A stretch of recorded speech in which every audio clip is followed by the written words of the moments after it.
Mkazuyu we. Mama Sara. Habari yako? Mzuri. Leo nimetembea huku kwenu.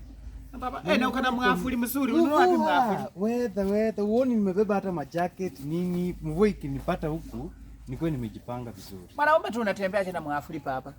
Mwanaume hata sweta unatembea na yeye ya nini? Bwana, saa hizi sasa hiyo mambo ya wanaume tunaweka kando. Okay. Sababu mvua hii venye iko Lakini uko salama? Mimi niko salama. Hata sisi tuko salama. Leo nilikuwa nimeona nikuje nikutembelee. Unitembelee. Tulikuwa na tulihitaji wazazi wakuje shuleni. Wewe ni mwalimu wa Sara, si ndio? Sara. Class teacher. Sara. Utaona kama mwalimu. Alikuwa hata ndo mwalimu, alikuwa hata ananiambia.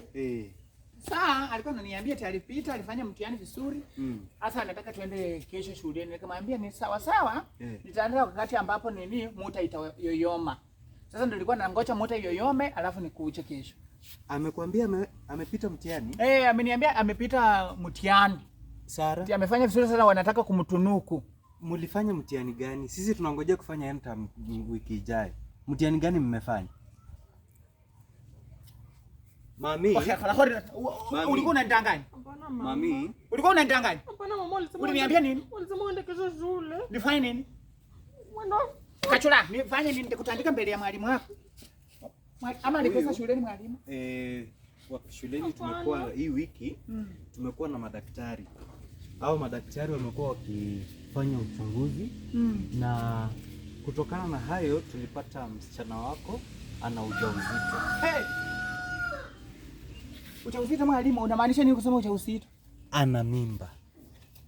Sara wae sisi. Hapana mama. Wae sisi ana ndogo bali hapana wae sisi. Hapana mama. Sara umeshika mimba? Hapana. Sara umekuwa msichana mkubwa sasa umeenda nini umeshika mimba? Na kutuma shule usoma unaenda kutafutana na mimba? Sio mimi, ni ule Sara mwingine, sio mimi. Unatanganya mpaka mbele ya mwalimu wako? Unatanganya mpaka mbele ya mwalimu wako? Kwani Sara wangapi wako klasi yangu? Sara. Ni wangapi Sara wangapi? Mbele ya tena unatanganya kwa mimba. Haya, ingana munju kula bikukupia wala kokocha. Ingia kwa nyumba uchukue mambo yako utoka hapa. Kama kasuku mchinga hivi.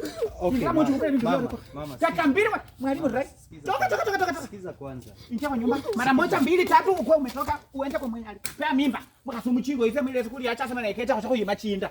Basi basoni yaka akenda na ima baseji. No muri mahungira ke unyanga se chingira lifanembwa kanale haima baseji. Mwaka mafuki kama bile mubili pye. Basa jira bahamubone sasa hoya kakenda ta. Sajira bamupile menda. Hata bakaya bakupe buhwana mwana wewe. Kuna mwana huyu ibaje? Mama, kwa sababu gani tulikuhitaji ili ukuje tuongee? Tuongee nini na shapi hata mimba? Muongee ama ni mimba yako? Saizi. Hata baba alimweze mwaka ali mwana na baba anabasa michinda ta. Ni mwihola baba mmanyile ta. Tulia mama. Ndrana anataka kuhocha mwana. Tulia mama. Wabirane, hiyo ni shule kani yenye ifunzi maadili mema? Kama nyinyi mwalimu amwezi mwachipika mtoto asipate mimba, sasa unakuja kuniambia mnataka kuzungumza. Mbona mkuzungumza na watoto wasishike mimba? Ni wajibu wa wazazi pia kujukumika kwa sababu watoto wasipate mimba. Sasa wacha msasi nichukumike.